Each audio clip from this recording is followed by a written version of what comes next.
tried to think of a PS2 game that changed gaming as we know it. It's not hard, is it? You know, GTA 3, Silent Hill 2, even things like SOCOM were way ahead of the curve among countless others. But there are also plenty of PS2 games that shot for the moon and ended up in, I don't know, Skegness? Let's look at those games today, starting with a game I really hope will get some neurons firing.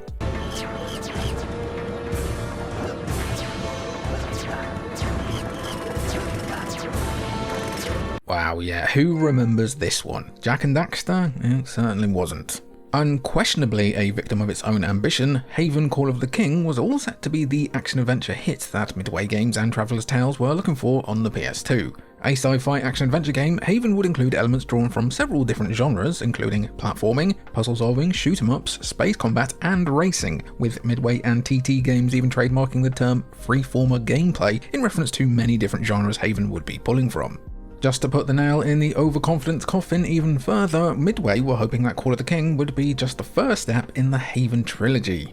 Yeah, but the reality is that this video game car boot sale would stumble at the first hurdle, with reviews remarking that the game's insistence on pulling from several different genres spread the game too thin. Most agreed it was ambitious, but that ambition meant that every single element of the game felt undercooked. Instead of focusing on one thing and making it brilliant, Haven did many things, some of them way worse than others. It also forgot to make the main character that likeable. I mean, it's not a bad game, but the not so nice critical reaction the game received likely contributed to Haven being a commercial failure, leading to parts 2 and 3 being cancelled. Bad news for anyone who did manage to finish Haven though, considering it ended on a bloody cliffhanger, but it really isn't that deep.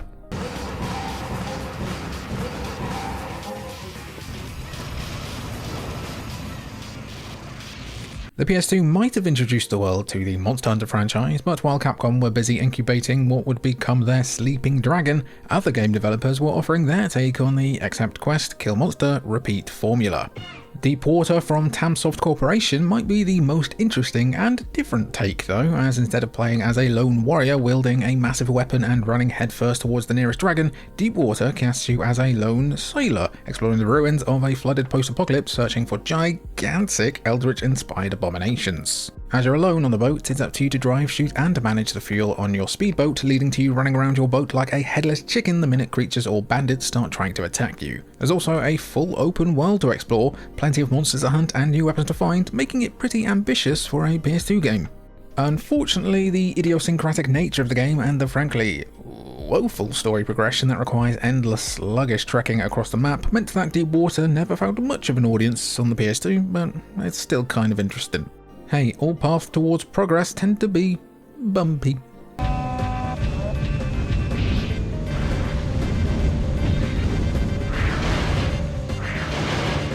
Steambot Chronicles joined the ever-growing list of mech combat games when it launched on PS2 in 2005. Otherwise known as Bumpy Trot, which is always extremely fun to say, Steambot Chronicles follows an amnesiac man and his newfound best friend as they tour the world in a trot-mobile, which is basically what happens if a 1950s American convertible transforms into a walking mecha. Or that's what the normal path of the game is all about anyway, as players are given the choice to sack that all off and side with the bandits instead, leading to a completely different storyline. You see, what makes Steambot Chronicles so ambitious, aside from the dual analog controls for the mecha combat that people either loved or hated, is the fact that every single NPC tracks their individual relationship with the player. Depending on if you've been nice or mean to certain characters, you can have a completely different relationship or reputation between NPCs even in the same city. It's a more ambitious and nuanced take on reputation than some games with a more binary good versus evil tracker, and even has some rhythm game sections, but unfortunately not many people took a chance on Steambot Chronicles, and now the game's rarity has made it almost impossible to find physical copies. Don't worry, you don't need to look too far beyond the search results to play this one though, matey. Get yourself safe.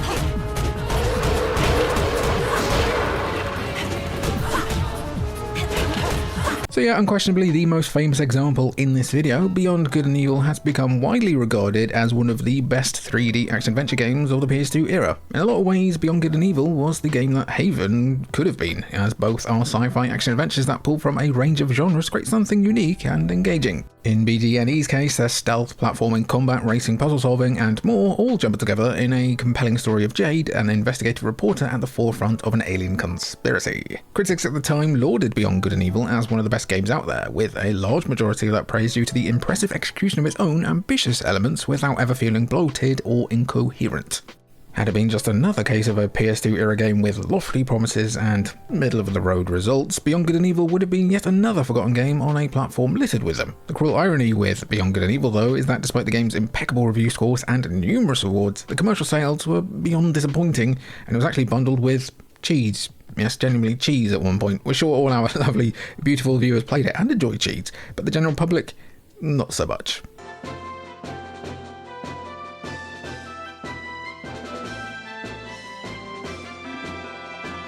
So trying to give a full rundown of the multimedia franchise that is Monster Rancher would probably take up more time than is wise in an era where you have to keep your audience invested every possible second. Look, it's ham, egg and chips, so let's just focus on the fact that Tecmo's live sim / monster collecting series was a big hit during the PS1 days.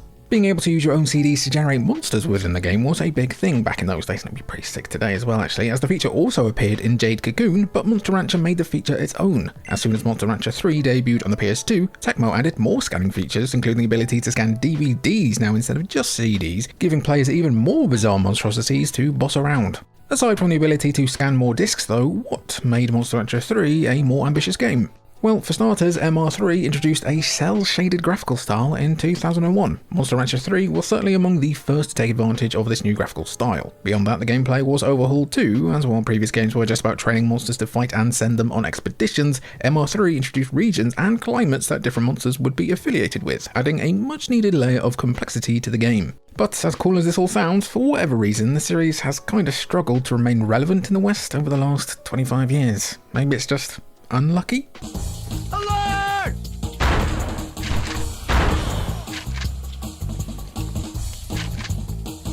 While video game adaptations can be looked down upon, sometimes they can also be pretty dang ambitious. Putting your own spin on an established work, especially when that established work is a bit of an unknown cult hit, can lead to a lot of inspired choices. Ubisoft plucking an obscure Belgian comic book series about espionage, conspiracy, and amnesia definitely stretched the creative legs more than other tie-ins that were swarming the PS2 at the time, but unfortunately 13 didn't review all too well when it launched. Throw in some weak commercial performance, enough to kill any plans for a sequel, and it's pretty clear that not enough people played 13. It's a real shame, as 13 is one of the better FPS games on the PS2, particularly for its use of cel-shaded graphics and comic book inspired storytelling, which obviously draws influence from the source material. Unlike other FPS games on the platform where you'd shoot everything in sight in every room, 13 had much more of a stealth focus, using a variety of weapons and gadgets to proceed through the levels. In another nice touch, the levels had a bit more interactivity than console players would have previously been used to, as players could pick up improvised weapons like chairs to KO enemies, and I remember loving hitting people with chairs. 13 is pretty much a de facto streets won't forget kind of game, but I also wish I could forget that horrendous remake.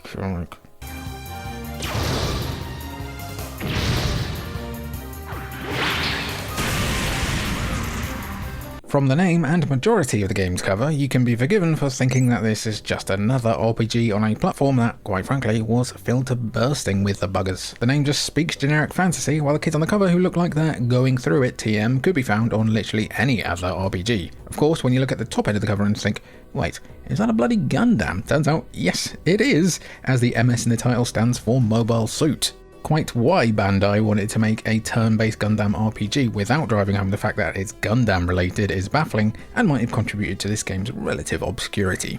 Designed to be an accessible entry point into the Gundam franchise, which has had more spin-offs and series than Katy Perry's had PR disasters, you control an ever-growing party of heroes as they stand against the might of the Dark Alliance. What makes MS Saga A New Dawn so interesting and ambitious for a turn-based RPG is how the Gundam suits actually function in combat. All the suits are fully customizable, from weapons to individual parts, giving you full control over the moves and abilities you can perform. It's a liberating, just genuinely very cool system, so it's a shame that Bandai didn't capitalise on the Gundam name properly in promoting this ambitious hidden gem, and it's now in the doghouse of time.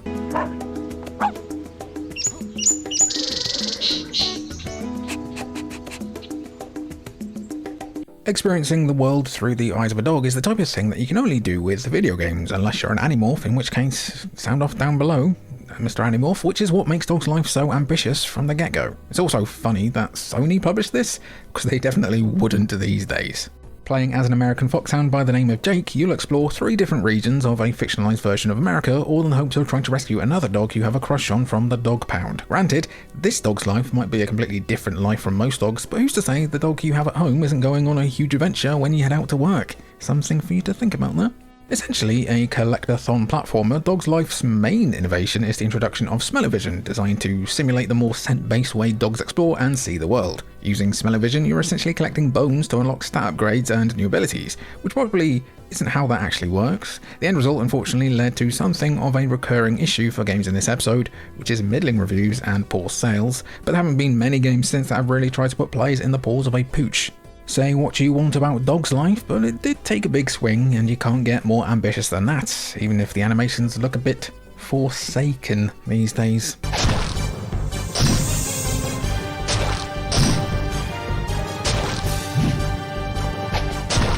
The name might have been forgotten and left to rot over the past few decades, but the majority of your favourite RPGs and dungeon crawling games hold a huge debt of gratitude to the Wizardry series. Debuting in 1981 for the Apple II, Wizardry's approach to RPG exploration and dungeon crawling would have a huge inspiration on the RPG juggernauts of today, including Final Fantasy, Dragon Quest, Shin Megami Tensei, and basically all of them really. Atlas would even publish a spin-off of Wizardry for PS2 called Tale of the Forsaken Land, which does deserve a lot more love than it received. Set in a world that's been destroyed by a great cataclysm, you control someone on orders of the Queen to explore a dungeon and fetch some answers about your own past and the kingdom too. While dungeon crawling had been done to death already by the time that this game came out, where this spin-off gets its ambition is how alignments of different members of your party affects their trust in you depending on your actions. Different types of alignment vibe with different actions, affecting your bond with all your party members and the skills you have access to. It's a pretty strange mix of visual novel storytelling and Kingsfield mixed with Final Fantasy, so it's a shame it's pretty much stranded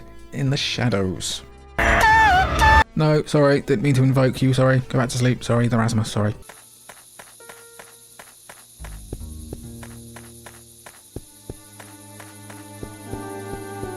Look, we just need to give you the elevator pitch on Shadow of Memories and you'll probably be sold on why it deserves to be in this ambitious PS2 games video, right? It's a time travel detective story where you're trying to solve and prevent your own murder. Tell me that isn't swinging for the fences based on premise alone. It's a premise so nice that one other game did it in the next 20 years and kinda didn't do that well either, but still. Set in a fictional German town, Shadow of Memories, or Shadow of Destiny in the land of mandatory tips, sees you controlling a young man by the name of Iker who was murdered under mysterious circumstances. Fortunately for Iker, he's got a big man upstairs who's looking after him, specifically a genie called Homunculus, who resurrects Iker, hands him a time-travelling gizmo called the Digipad and says, "Get solving, kiddo." The time travelling is what makes Shadow of Memories especially ambitious, as the feature is used to solve puzzles in order to progress. Anything you do in the past affects what happens in the future, while there's also a time management aspect to it all, as you need to make sure you're in the place where you're supposed to die, otherwise the game ends. Throw in multiple endings depending on your choices within the game, and you've got one of the most ambitious adventure games on the PS2 that, you guessed it, sold really poorly. It even reviewed way better than a lot of other games in this video, but review points don't and never will equal sales, unfortunately. If they did, we'd have Titanfall 3 by now. Outro gang, my underrated Rasmus B-sides. We've done it again. So that's another video down on some kind of obscure, forgotten PS2 games that were quite ambitious at the same time. What would you recommend that shot for the stars and ended up in, like, I don't know, real? Drop your comments down below, your recommendations, and the coolest recommendation will win a free Steam key. I've been Jimmy. Good seeing you. Ta-ta. I'm missing. Where is which lens is it? Ah.